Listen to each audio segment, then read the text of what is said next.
I'm reading from Answer to Job by C.G. Jung, paragraph 587.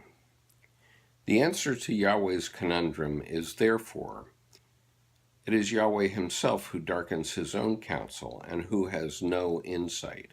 He turns the tables on Job and blames him for what he himself does.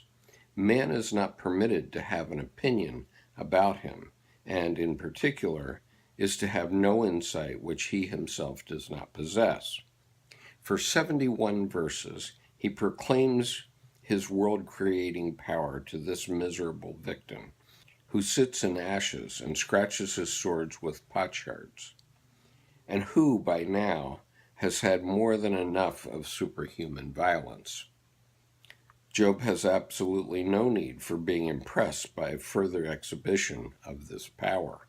Yahweh, in his omniscience, could have known just how incongruous his attempts at intimidation were in such a situation.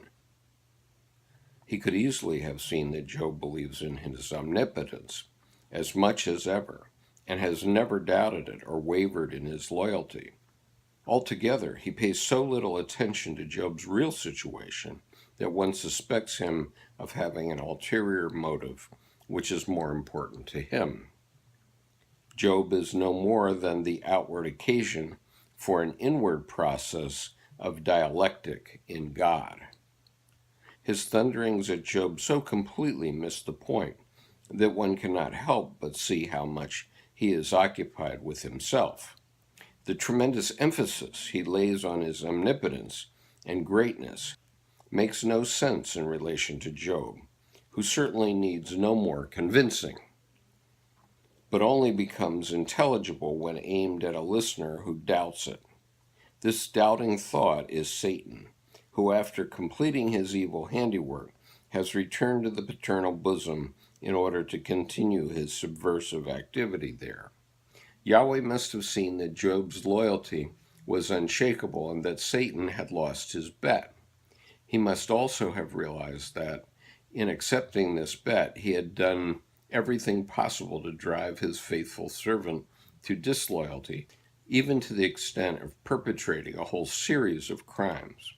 Yet it is not remorse, and certainly not moral horror, that rises to his consciousness, but an obscure intimation of something that questions his omnipotence. He is particularly sensitive on this point because might is the great argument, but omniscience knows that might excuses nothing. The said intimation refers, of course, to the extremely uncomfortable fact that Yahweh had let himself be bamboozled by Satan. This weakness does not reach full consciousness, since Satan is treated with remarkable tolerance and consideration. Evidently, Satan's intrigue is deliberately overlooked at Job's expense.